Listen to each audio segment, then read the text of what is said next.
Humans live with a subtle but constant sensation that there's something missing. They are not trying to enjoy life, they are trying to escape a discomfort that they don't understand. We're trying to fill an emptiness within ourselves. It's like an addiction, but nothing is ever enough.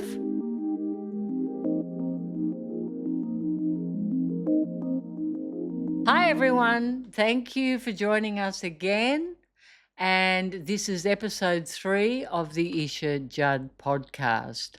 I was talking to Elizabeth, and she said to me, we're going to discuss why humans are never satisfied. So thank you for joining me, Elizabeth. It's lovely to have you here again. Yeah. Hello, fans. I'm back again. And this time we're going to discuss something very, very, very important.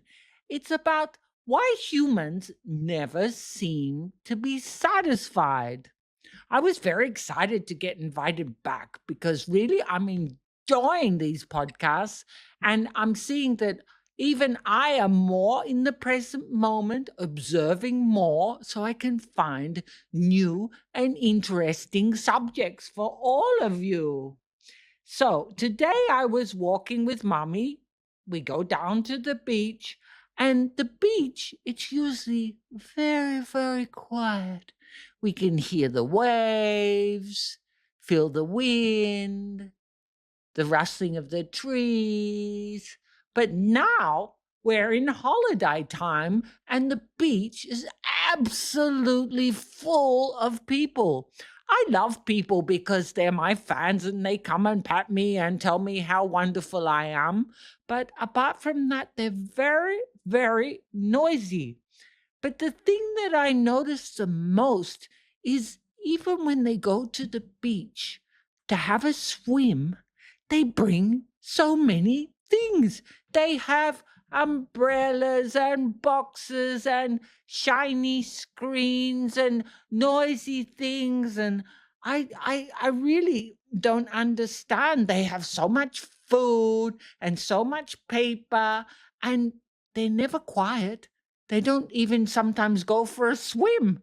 And really, I was asking my mom, I was saying, Isha, why do humans have to have so much stuff? And I also notice that they're always staring into these shiny little screens like it's the beginning and the end of the world. All of them, they're locked in there in front of the ocean, staring at the shiny screens. And I also noticed the other day when Mummy asked one of her gauchos if it was going to rain, he didn't look at the sky. He looked at his shiny screen. And there was actually drops of rain falling. You're right, Betsy, and it is very, very funny. We no longer look at the sky. We no longer swim in the sea. Quite often, we're locked in our shiny little screens trying to organize our whole lives. And another thing that's very true is we have much too much stuff. And we think that stuff is going to give us status, or it's going to fulfill us, or it's going to make our lives more comfortable.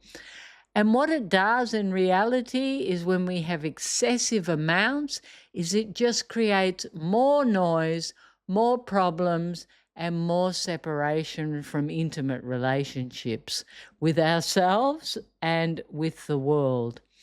You know, I remember when I lived in Colombia and I used to see the children playing on the beach with a coconut, and they'd be kicking the coconut around the beach as if it was a super football, and they'd be having so much fun and laughing and playing. And now, as children start to get older, they have to worry about what type of shoes they have, what type of football they have, what type of shirt they wear, who's their favorite player. Everything becomes more and more complex in our modern world. The more we travel, the more the internet opens us up to so many mysteries and so much that we can attain and achieve, we stop enjoying the simple things in life. And it was extremely funny when I asked the gaucho if he thought there was going to be a lot of rain, and he looked in his phone and it had already started raining. And that just shows how disconnected we are. Gauchos used to be very focused in nature. They work with the animals, but not anymore. Everyone's living in their phones. Everyone has an idea of what they need to have, where they need to go, and who they need to be, instead of just enjoying being themselves. So basically, we've lost our innocence. And we also buy so many things and accumulate so much stuff because we're trying to fill an emptiness within ourselves. It's like an addiction, but nothing is ever enough. Okay. So what you're saying is that humans live with a subtle but constant sensation that there's something missing, that they are missing something. They eat when the body's not hungry. Well, that I understand. They buy when there's no real need. They scroll when there is nothing of interest. They speak when there's no one listening, because they are not trying to enjoy life. They are trying to escape a discomfort that they don't understand. And addiction, you tell me, is not just substances. Addiction is any movement that tries to avoid being in the present moment. Please, Isha, explain to me what this means. Well, the thing is, Betsy, that when we come into the present moment, we have to start healing what lies underneath. And most people don't like who they are. So they really don't want to look at themselves deeply. They'd rather present to the world how they think they should be by having a fancy car, a big property, designer clothes. They try to define themselves through what they're doing and achieving instead of that profound quietness of being, which is where the wisdom lies. People that are truly comfortable within themselves don't need to demonstrate all the time that they have worth because they don't even think about that. They're at peace within themselves. And that's greatness. That's what we're looking for. And as we get into that space of internal power, we try to simplify our lives, Betsy. We want less clutter, less distraction, more silent time. We don't need to demonstrate, and we don't need to stare inanely into our telephones trying to escape our own minds. We start to enjoy nature and creation. We let go of our childish toys and stop demonstrating them to our friends to prove how lucky we are. But what happens if people really want something?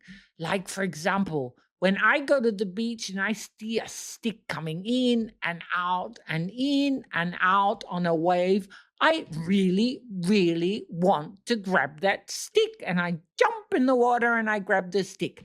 And then you try to take it from me, and I will not give it to you because it's my stick. Betsy, that's okay. It's okay to have a stick. It's okay to play. I'm not saying that there's something wrong with that. It's good to enjoy things, but you have one stick. You don't ask me for a forest. And this is what happens with adults. They can't enjoy simple things. They always have to have more and more and more because they're trying to fill an emptiness inside. And once we see that, everything starts to change. For example, you travel with me all the time and we walk through duty free. And some people are going on holidays, and before they even leave, they've filled up 3 baskets of stuff to take on their trip. And you tell me, Betsy, what are they going to do with all that stuff? We put everything in cupboards, we fill up the fridge. We've always got such an excess of everything. It's like we feel that we have to fill everything up. And it's nice to have nice things. It's nice to have a nice home. But often people just compulsively buy without even considering what they're going to do with it all. And another thing is humans love a bargain. So if they go into duty free, instead of buying one, they'll buy three. But they still don't consider, do I need this? And what am I going to do with it?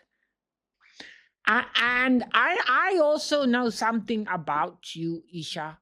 When we walk on the beach, you're often picking up lots of plastic bags, and you say it's very, very important to be environmentally conscious because these plastic bags are very dangerous for the sea life. And I help you do that. So, what do these people do with all these bags and all these boxes and all of these things that they accumulate? How do we recycle all that? Where do we put all of that? Everything can be recycled, Betsy, but we have to be conscious of what we're buying and where we're discarding it.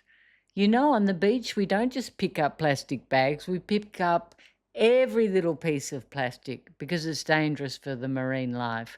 But also, when we throw the rubbish out from the house, it's very important that we remember to put it in the recycling containers because what we can recycle, we'll be able to use again.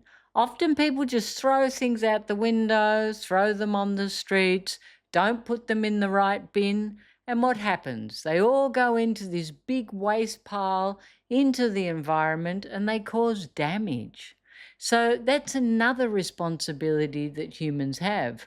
It's one thing to consume, consume, consume, but we have to also consider Mother Nature because it's Mother Nature that gives us everything. Without Mother Nature, we don't have anything to eat. We don't have anything to consume. We don't have air to breathe. And these things are very important for conscious people. Yeah, it's like when I do poo-poo on the beach, you always put it into a bag. And you tell me it's very, very important because otherwise the other humans come and step on it. All of these things are about conscious living, Betsy. It's not just about what we consume and what we buy. I don't have a problem with people having wonderful things. We all want wonderful things. But sometimes we have to see when it's just an addiction that never satisfies us. Eating too much, consuming too much, throwing things away irresponsibly, only caring about ourselves and not everyone else. You know, at some point, we have to become responsible global citizens, not just individuals that take care of themselves. And the more conscious we become, the more capable we are of being global, of thinking globally. And another thing that's very important, to enjoy simple things. Because really, the world is an incredible playground. Nature's an incredible playground. But are we enjoying it? Are we actually seeing it? Or are we just watching it on the television? Do we take time to actually walk in nature, to go to the beach, to have deep conversations with each other? Or are we too busy looking at Instagram, not going into nature, and not having intimate conversations? It's very much that humans have to stop this need to consume and consume and consume and not be present and not to enjoy reality. Because staring into the shiny screen, as you call it, it's a great utility for work, but to be living inside that screen doesn't enhance our personal relationships, doesn't enhance anything in our lives in the big picture. So basically, what you're saying is we already have enough, and we have to see that we have enough. We can add some things, but we don't need to add some much. And another thing I feel that you're saying, that when we spend time in nature, we should leave the place nicer than when we found it.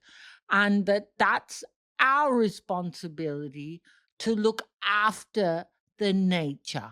Is that correct? And I have one other question for you. Now that we were talking about duty free, I was thinking that now that I'm star quality, maybe I could fly in business because I find that the economy is a little bit cramped. Okay, Betsy, we'll talk about that later, yes? Okay, everyone, thank you for joining us. I hope that you enjoyed this podcast. If you did, please push like or subscribe, and I'll see you next week for episode 4. I'm Isha Judd, and And I'm Betsy.